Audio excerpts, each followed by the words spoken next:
La ville de Kousséri a abrité samedi dernier le lancement du projet Appui à la cohabitation pacifique entre les communautés dans le Logone-Birni. Projet que vont conduire pendant les 18 prochains mois le gouvernement du Cameroun et un consortium d'agences des Nations Unies, FAO, HCR et PNUD, sous le lead de l'Organisation internationale des migrations, OIM. On se souvient qu'en août 2021, des violences intercommunautaires entre Arab Shoa et Mousgoum avaient éclaté dans l'arrondissement de Logone-Birni. Elles se sont répétées le 5 décembre 2021 suite à une dispute autour d'une piste à bétail entre des éleveurs et des pêcheurs.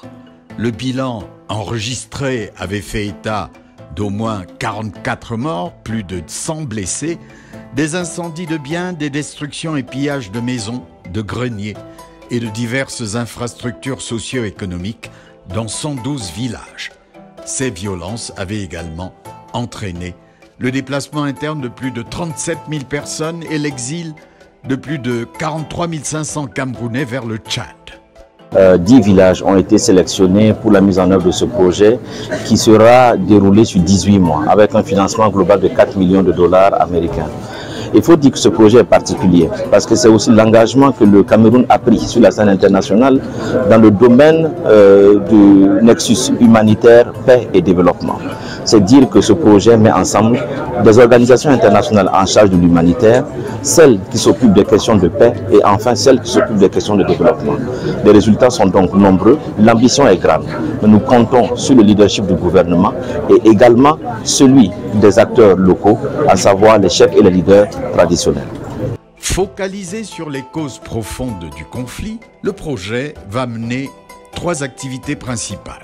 Renforcer les mécanismes d'alerte précoce, de dialogue et de prévention et de gestion des conflits. Renforcer l'accès à la justice, notamment au travers de différents mécanismes de justice traditionnels et institutionnels. Et améliorer la résilience et les moyens de subsistance de la communauté dans des proportions raisonnables. Le président de la République avait solennellement indiqué qu'il était un mendiant de la paix. En autorisant la mise en œuvre de ce projet, le chef de l'État nous invite à le rejoindre sur le chemin de la consolidation de la paix, là où elle pourrait être fragilisée, et le rétablissement de la paix, là où elle serait précarisée. C'est une réponse très attendue parce que à la suite des affrontements intercommunautaires qu'ont connu l'arrondissement de Logone-Birni et ses populations, tous ses environs, beaucoup d'activités ont été menées par l'État et ainsi que ses partenaires au développement pour que la paix et la stabilité soient consolidées. Et la pression sur les ressources qui étaient dans le temps exercées sont de moins en moins ressenties par la mise en œuvre de ces différents projets-là qui sont là pour améliorer le vécu des populations. Et ce projet qui vient une fois de plus encadrer l'amélioration de la paix dans les localités concernées nous prouve à quel point encore le gouvernement tient à cœur la consolidation de la paix et ainsi que le développement de sa population. Pour les autorités administratives et traditionnelles locales, ce projet est une réponse efficace qui vient renforcer les efforts de l'État pour le retour définitif de la paix dans ces zones de conflit où la compétition pour l'accès aux ressources naturelles et aux moyens de subsistance est exacerbée par la pauvreté et les conditions climatiques précaires.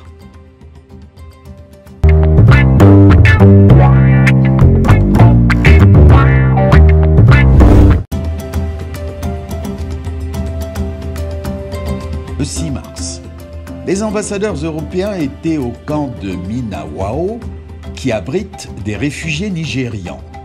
Ces derniers ont fui leur pays en raison de la crise de Boko Haram qui a débuté en 2013 et touche tous les pays du bassin du lac Tchad, y compris le Cameroun. La région de l'extrême nord du Cameroun abrite plus de 500 000 personnes relevant de la compétence du HCR des Nations Unies, dont 130 000 réfugiés du Nigeria et 370 000 personnes déplacées à l'intérieur du pays. Cette instabilité continue de provoquer des mouvements de population à l'intérieur du Cameroun, y compris le déplacement secondaire de réfugiés hors camp au Cameroun, ainsi que des exodes de Camerounais vers le Nigeria. 16 000 nouveaux réfugiés camerounais ont été enregistrés au Nigeria depuis juillet 2022, fuyant des villages de l'extrême nord en raison de l'insécurité. Le camp de Minawao a été créé en 2013 avec la capacité d'accueillir un total de 15 000 personnes. La taille officielle actuelle de la population du camp est de 75 000 personnes, dont la plupart sont arrivés entre 2013 et 2016 ou sont nés dans le camp. Néanmoins, en raison de l'insécurité persistante au Nigeria, environ 400 nouveaux arrivants par mois sont enregistrés au centre de transit. Et en 2022, près de 4000 réfugiés, auparavant non enregistrés, sont arrivés au camp de Minawao en quête de protection et d'assistance. Les nouveaux arrivants sont contrôlés par les autorités et s'il y a des problèmes de sécurité ou de nationalité, la détermination individuelle du statut de réfugié est entreprise par des agents du ministère des Relations extérieures. Mais ils ne sont pas enregistrés parce qu'ils étaient à la frontière. Ils sont installés quand ils ont fui de Boko Haram dans notre pays, Nigeria. Et arrivés à la frontière, ils sont installés au village révérend. Et aujourd'hui, on voit que les frontières aussi sont attaquées par Boko Haram. Leur vivre tout, c'est parti dans les mains de Boko Haram. Et ils ne peuvent plus vivre là-bas. Ils ont dit de décider de venir ici pour joindre leurs frères réfugiés nigériens ici. Oui, il n'y a pas eu d'attaque massive ces jours-ci. Donc, en un jour, le jour qui est plus de 3000, il y a quand même un problème qui se pose. Oui, saison qui est passée, on sait que les récoltes n'est pas bien. Ils sont installés là-bas parce qu'ils ont des parcelles données par les communautés hautes. Et là-bas, et ça n'a pas donné cette année. Mais vers les frontières quand même, il y a des petites attaques. Ce n'est pas massif comme vous dites, mais ils viennent un à un, égorgent aujourd'hui, on arrête aujourd'hui 1, 2, 3, et ils voient que les gens sont en train de se perdre. C'est mieux de rejoindre nos frères au camp. Oui, ils viennent de quelle localité exactement? Ici, c'est beaucoup de localités, ce n'est pas seulement une seule localité. Il y a toutes les frontières, vers Amitide, Kirawa, jusqu'à Moskota. L'aide alimentaire est essentielle pour les résidents du camp, car ils n'ont pas accès à suffisamment de terres cultivables et à d'autres moyens de subsistance pour être autosuffisants. Sans assistance, les gens auront recours à des mécanismes d'adaptation négatifs tels que le travail des enfants, l'exploitation et les abus, le mariage précoce et l'abandon scolaire chez les jeunes filles. La réduction des rations alimentaires conduit les réfugiés à s'engager dans la coupe de bois de chauffage pour la vente, augmentant le risque d'agression physique, en particulier pour les femmes et les filles, la destruction de l'environnement et mettant en danger la cohésion sociale et la cohabitation pacifique entre les réfugiés et les communautés d'accueil. À long terme, la situation à Minawao, avec une augmentation du nombre et une diminution de l'aide humanitaire, n'est pas viable. Le camp occupe actuellement toutes les terres allouées et la taille de la population dépasse ce que les ressources environnantes, eau, terres agricoles, bois de chauffage, services publics, peuvent supporter sans apport humanitaire continu. En collaboration avec des partenaires, dont le gouvernement du Cameroun, le HCR cherche à développer une nouvelle vision et approche du camp. Normalement, on reçoit plus ou moins 400 personnes par mois. La capacité du centre de transit, c'est 300 personnes. Mais là, comme vous avez pu voir, on a plus de 2500 personnes, dont plus ou moins 1500 personnes qui dorment dehors, parce qu'on n'a pas la capacité de faire l'enregistrement, la documentation, de trouver les places dans le camp. Donc en ce moment, c'est un afflux qui nous préoccupe beaucoup, parce qu'après, ces personnes vont aller dans le camp. Le camp de Minawao est déjà quasi saturé avec 76 000 personnes. Ces personnes ont besoin d'accès à la santé, ils ont besoin d'accès à la documentation, ils ont besoin de trouver un abri, ils ont besoin de guérir leur traumatisme qu'ils ont vécu. Donc il y a toute une série de besoins que nous essayons de traiter.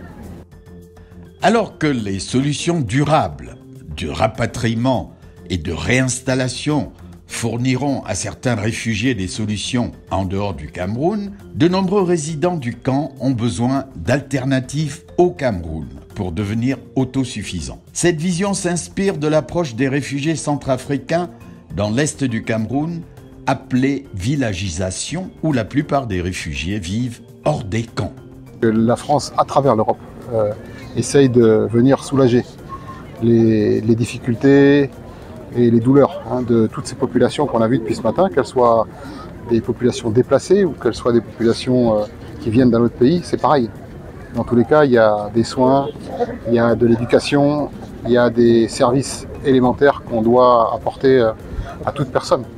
Et on joue notre rôle à l'intérieur de cette grande aventure qui consiste à venir prendre les gens qui souffrent pour leur permettre de pouvoir trouver des meilleures conditions de vie.